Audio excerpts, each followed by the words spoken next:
Here we have a new 2025 Ford Maverick. This one comes in the XLT trim level with all-wheel drive. Space white metallic is the paint. And then we have the navy pier with medium slate cloth interior. For the powertrain, we get a 2-liter turbocharged 4-cylinder engine that's mated to an 8-speed automatic transmission. But as we come around to the front end here, we do get our LED headlamps and a nice front fascia. I like how they did that slight facelift on the Maverick. It does make it look that much more modern, even on this kind of mid-trim XLT. Down here we get these 17-inch aluminum wheels. Really like the look of these, especially with this space white here.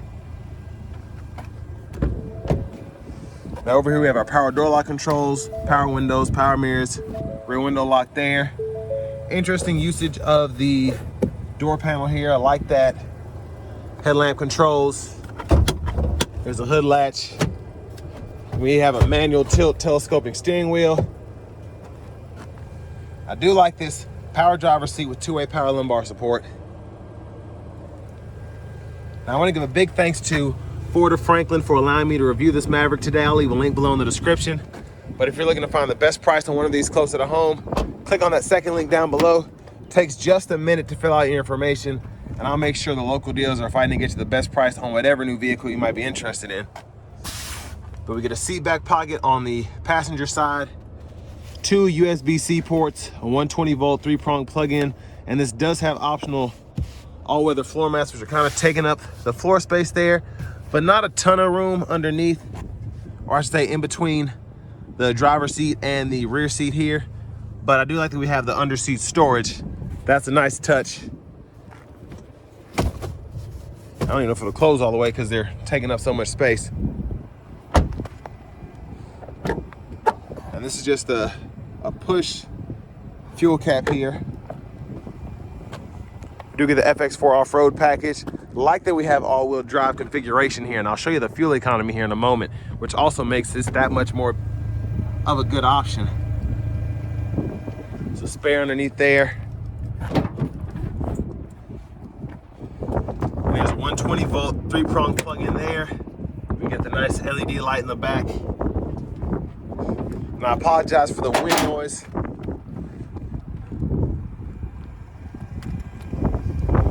Well, let's take a quick look at the window sticker here.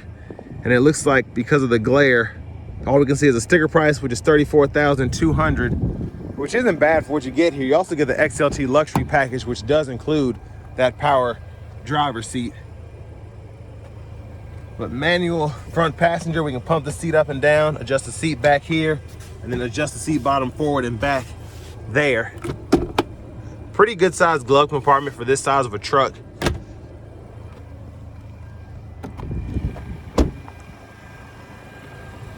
And then as we come back around to the front end, just gonna pop the hood. And there's that 2-liter turbo 4.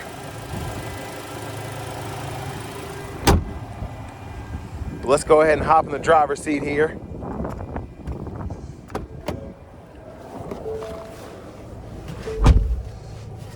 So good space in here, as I have the seat adjusted for someone of my size, being 6'3" with longer legs. Tons of headroom. The seat's just wide enough for my wider stature. I think there's a speaker coming through for that horn because that's way too loud, but okay. And then we have the ActiveX wrapped steering wheel. Yeah, that's wild. Anyways, over here to the screen, really like this setup here. Now, take it as you will. It's a good thing or a bad thing depending on who you are.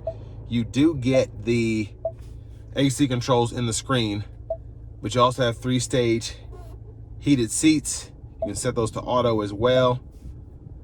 Adjust the temperature for the driver's side here, and then fan speed over there. And I believe this is just a single zone automatic climate control. But you can heat your mirrors here, which is nice. You get AM, FM, XM along with Bluetooth audio. And you also have your Apple CarPlay, Android Auto compatibility wirelessly as well. Backup cameras there, guidelines follow you as you turn the steering wheel. And then your features here, driver assistance, you can toggle the lane keeping system, pre-collision assist. You have a few tow features there. And then here in your settings, you can go to general, change your language or units of measurement down below. Some other things as well, but that's kind of the good stuff I always like to cover.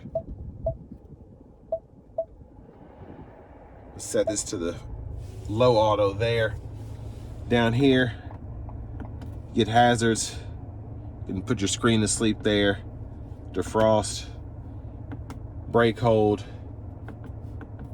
and then you can kind of seek here, volume, and then click there to turn the audio off. 12 volt USB-C, USB-A, and then for the shifter, it's a rotary, just hit the brake, reverse, neutral drive, and then you have the limiter there. And pull up here for the electronic parking brake, push down and release it. Auto stop toggle. Then we have the downhill brake control there, traction control toggle there. Little space in the center console, cubby. And there's a look at the back seat from up here. I will say I really like how this interior is laid out. I love the cloth there, it looks nice, but especially with the lighter headliner, it's, especially on a day like today, it's just a nice look in here. Sunglasses holder, LED lights there. And there's your vanity mirror. Now cruise control is standard. You can set that on or off, cancels, adjust the speed, volume down, up, mute, voice recognition, and then you have your Bluetooth controls or your track list, radio station presets can be toggled here. Click this button, and this is actually how you go through your drive modes, which is pretty neat. So you have your slippery, eco, normal, sport, tow haul, and then your off-road. And I just love that it's at the push of a button here as opposed to having a knob down here or something like that. So I feel like this is an afterthought, but it's still a nice addition. And then here we can go to the different menu options we have. And we can go through all of that and adjust those different settings within there. So with this whole middle screen being digital, there's actually a lot that you can configure. Now your lane keep system, you can actually toggle from the stalk on the left side here as well. Blinkers, high beams. And then over here you have your intermittent wipers. So one time off, intermittent low, high. You can adjust that intermittent frequency right in there. Push button starts here.